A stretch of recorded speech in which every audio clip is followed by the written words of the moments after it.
Hello, the doc is in, and welcome back to another chapter of Black Clover, chapter 358, Neverland. In the last chapter, we finally got back into some good content for Black Clover. Lucius is invading. Yuno comes in. Well, not even Yuno. The captains, we see the faces off. We see who's going to be fighting who, for the most part. And basically, William gets neg-diffed, Yuno becomes the captain, and now Lucius and Yuno about to face off. Also, he saves the whole kingdom and does a Wizard King Julius level feat. That's basically what happened in the last chapter. Now let's get into this one. Alright, chapter starts off. We got Lucius basically being like, you are strong indeed, but that is not enough to stop us. Getting a little bit, touching on that Adventure Time Lich quote flashbacks, and you're reaching deep for that one. That deep cut, and I like it. All right, but he says this, and then we kind of cut away, and we get to see the angels from on high come down low, and they're basically, we got the Magic Knights who initially seem like absolutely like, nah, I can't do it, but they come in, and they're like, all right, let's attack them. So they attack all together, use all these different magic attributes, and they basically describe that it seems that the angels have multiple magic attributes and have a lot of magic, therefore making them a perfect counter to basically any average mage. And we have scientist guy, can't remember his name, but paladin science guy is basically like, oh, angels are made of people who wouldn't have fit into the new world order that Lucius is trying to make, and so he makes them the angels to protect the new world order. And like, he's like, oh, it's really rational, and it's like, I mean, I guess, but nonetheless, the only really important part is these angels used to be people, one, and two, more importantly, are basically invincible unless you're built like that, which any average magic knight or noble, as they actually mentioned directly in the chapter, literally cannot do squat.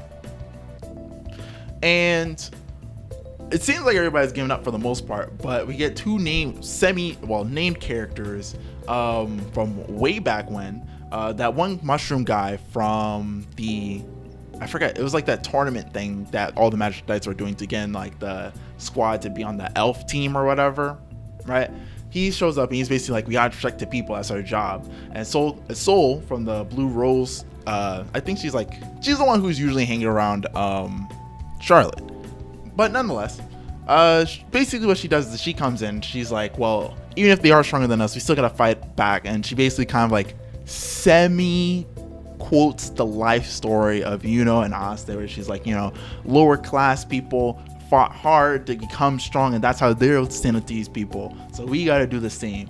And basically she charges in with like this earth golem, right, because that's like her magic thing, and she punches the laser the angel shoots at her, and she's able to block it. And she sits there like, I blocked it, and she's just so surprised.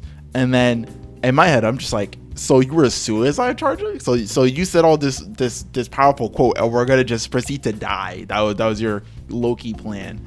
I mean, it makes sense. I mean, there's not really much else you could do in this situation based on like how they described what's about to happen. Well, how the angels are, but still, nonetheless, it is kind of funny for her to like point it out, like, oh shit, like I didn't just die just now? Oh, crazy. But how did she block it? I mean, is she really built like that? No. We're increasing the feats for somebody else, not her. No. Fairies coming in her background, right? It's like, whoa, what are these things? A horn blows, and then basically Belle is just like, with the power of wind magic plus star magic, we have created a zone where all our allies are buffed, all our enemies are weakened, and basically whatever we want just goes down. The spell is called Never Land, and basically is just straight up broken. And so now every scrub and kind of trash person can now go toe to toe with the angels. And who is doing this? Like, think about that.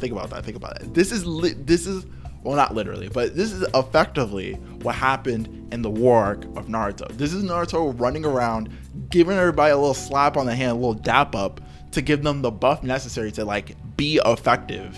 All right, this is insane. This is literal insanity. He turned scrubs who were going to get murdered into a feasible fighting force to handle Lucius and his army by himself. Again, this is all his magic that he's using.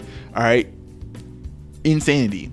But Lucius has to capitalize on this because obviously he just cast a spell, capitalizes, teleports, boom, time bubble. And Lucius is like, well, I hit you with the time bubble, you're gonna get old and die. And Yuno counters with, in Neverland, time does not pass, basically raising the largest middle finger up to Lucius, being like, you're not gonna kill me, not that easy at least. And Lucius is like, yep, I was right, you are the one who was born to oppose me, you really are my rival.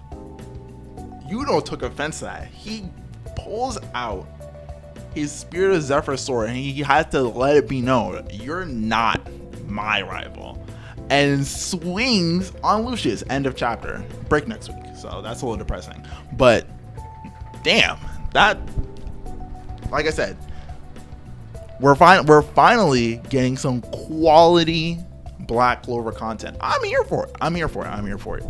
Now, feats.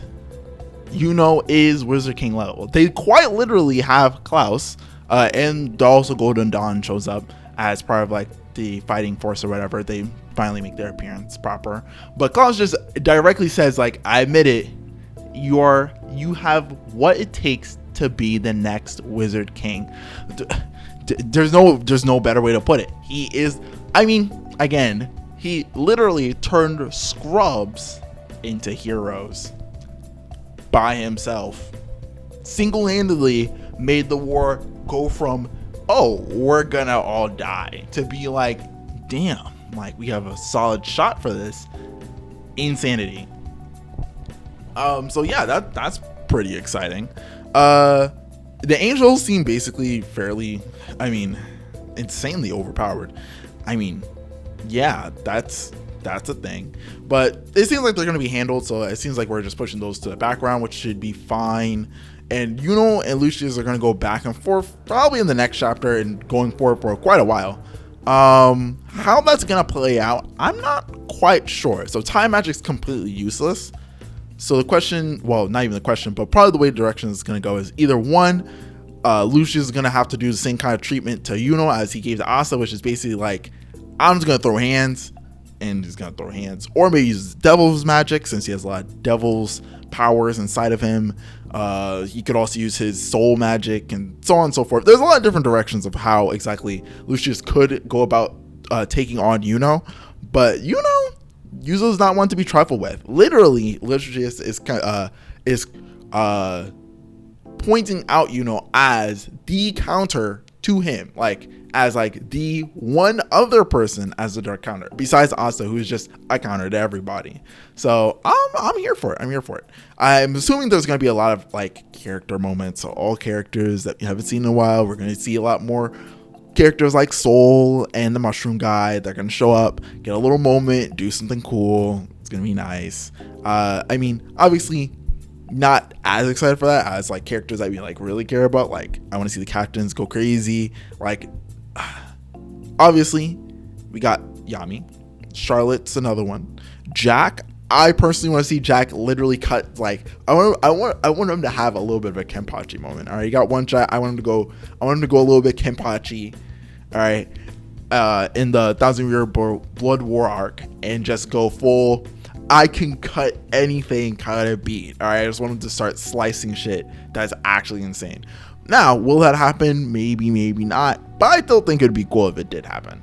And yeah, I mean, that's pretty much it for this chapter. It's cool stuff happens. It's a nice read, but it's not anything like overly deep, to be fair. I mean, obviously, you know, the magic is, the spell is supposed to be like a reference to Peter Pan, and Yuno's Peter Pan, and Belle is Tinkerbell, and so on and so forth. And now they're Never Ever Land, they don't grow old, blah, blah, blah. Which is cool. It's a cool spell. But I mean, you know, it's not much deeper than that. In terms of the context of the story, that has no relevance on anything. But for us, it's a cool reference. But that's pretty much it for this chapter, and I think that's all I gotta say. Thanks for watching. The Doc is out.